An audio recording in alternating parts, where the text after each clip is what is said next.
Especial de prensa en Iquique Televisión. En esta oportunidad vamos a conversar con Edgar Fuentes, quien es profesor de Derecho Internacional, académico de la Facultad de Derecho de la Universidad de los Andes. Un tema que hasta este momento concita toda la atención mundial. ¿Qué está pasando en Venezuela? Elecciones recientes, ambos bandos dicen que ganaron, sin embargo, el gobierno sigue siendo el mismo. Edgar, ¿cómo estás? Muy bien, muchas gracias por la invitación y feliz de poder compartir un poco la perspectiva de lo que se viene para Venezuela y para Latinoamérica. ¿Cuál es la perspectiva primero para Venezuela directamente? ¿Qué se viene?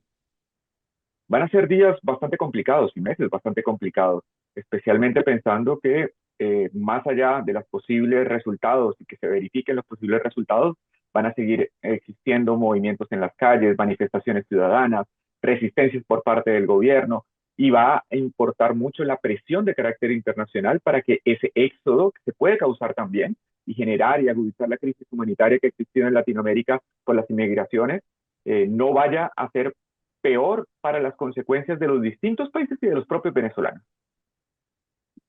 A ver, ¿cuál es, según tu mirada, un mal escenario para Venezuela? Porque, claro, si bien es cierto, hay mucha gente que dice queremos que se vaya Maduro, también es cierto que no se ha podido de alguna forma sacar del medio a este señor. Entonces, ¿cuál sería como la forma, lo malo que podría pasar?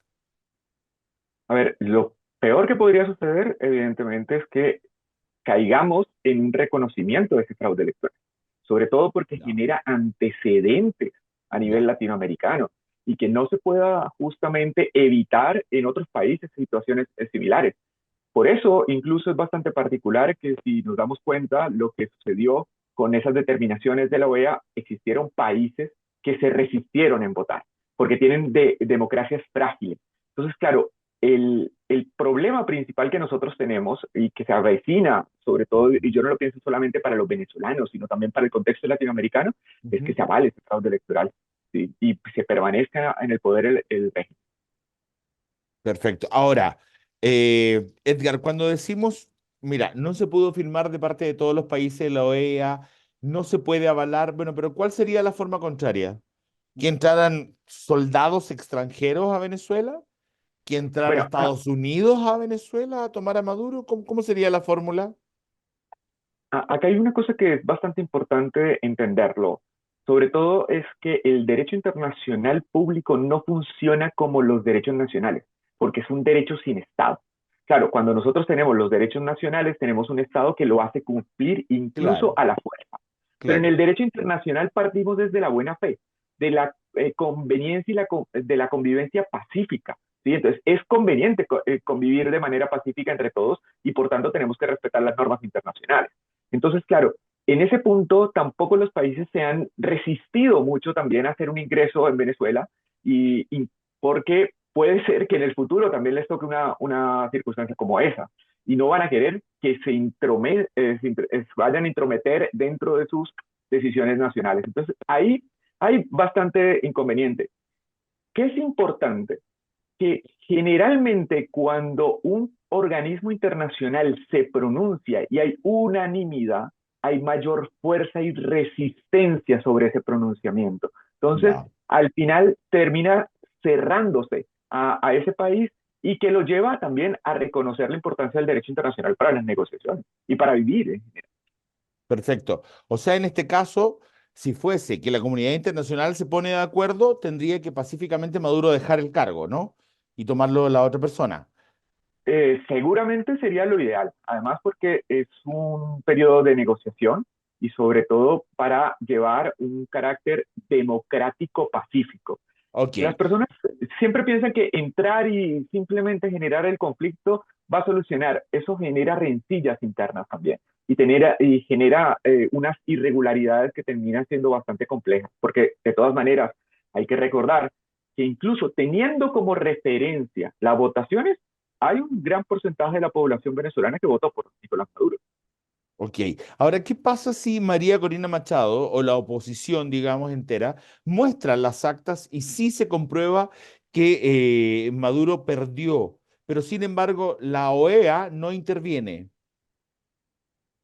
¿Qué pasa con esto Acá, de muestro las actas y digo, mire, mire señores de todo el mundo, tengo las actas y realmente gané? ¿Qué sigue con la otra parte si el resto de países no se mete? bueno, en el fondo también, digamos, ahí lo que se tiene que verificar en términos regulares es asistir a los distintos organismos internacionales para que ellos hagan la presión Ok, y dialoguen de manera diplomática. Pero, a ver, si ellos muestran, al final, al cabo, también tiene que haber un organismo que verifique, porque no simplemente es tener las actas, ¿sí? Porque al igual puede suceder y que seguramente va a pasar en estos días, que empiecen a sacar las actas por parte del Consejo Nacional Electoral Venezolano. Entonces, ¿a qué actas voy a creer? Que también es la discusión que se tiene. ok.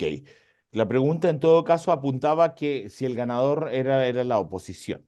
Pero bueno, ¿cómo sería? Pero de alguna forma ya lo respondiste, que se tienen que presionar a través de los organismos internacionales. Ahora, ¿esto qué consecuencias podría traer a Chile o a Sudamérica? Porque en Latinoamérica sí, en general, también ellos pueden subir, ¿no? Ir a Panamá, Costa Rica, México, pero normalmente se hace la bajada ahí en el mapa, que parece un poco más fácil el golpe cómo va a ser para Colombia, para Ecuador, que están más cerca, pero finalmente también termina golpeando a nuestro país, a Chile. ¿Qué sucede en ese aspecto? ¿Cómo lo ve? Mira, lo primero que hay que recordar es que esto está generando rupturas de las relaciones diplomáticas. Y la ruptura de las relaciones diplomáticas afectan no solamente a los gobiernos, sino realmente a las personas. Cuando yo tengo que hacer trámites específicos, empezando renovación de pasaporte, renovación de documentos de Exacto. identidad, eso genera que todas las personas justamente no tengan acceso a esa posibilidad. Y si no tienen acceso a esa posibilidad, pueden caer en una situación de irregularidad en la migración. Ajá. Y además, yo creo que incluso es lo peor, cayendo en esa situación de irregularidad, Chile tendría que ser capaz también de comunicarse con Venezuela para hacer la devolución. Porque si yo tengo una persona que está en situación irregular como migrante, yo no simplemente puedo subirlo a un avión y llegar a Venezuela y llevarlo.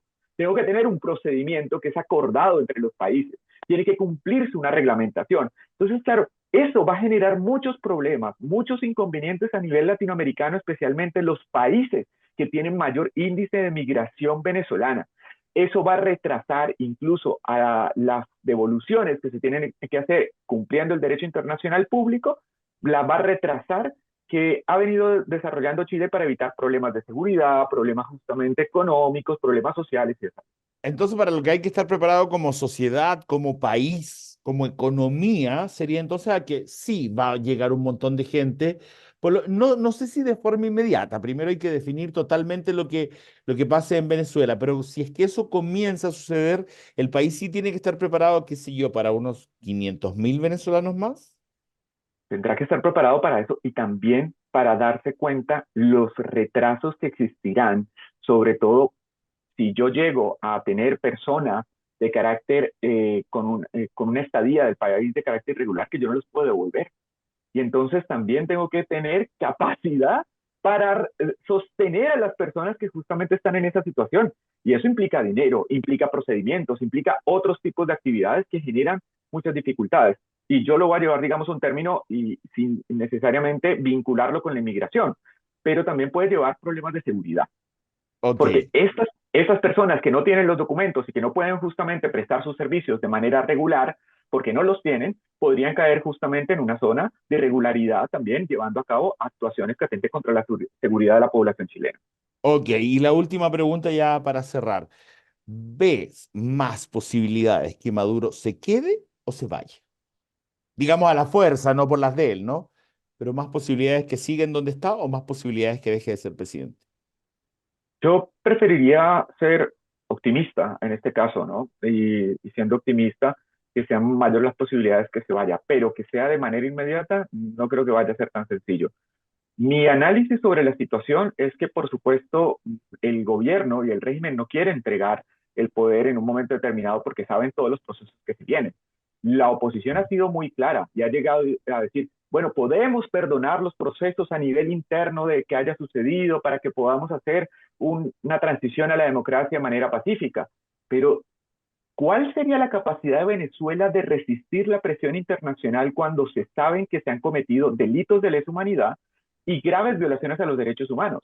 Y cuando Venezuela tiene un compromiso internacional y que esos compromisos haría que empiecen a presionar al nuevo gobierno, si llega a ponerse la oposición, para que entregue a esas personas. Entonces, la verdad, y yo quisiera anticiparme un poco, pero a mí me recuerdo el desarrollo histórico de lo que pasó en Perú cuando Fujimori termina renunciando en Japón por medio de un fax.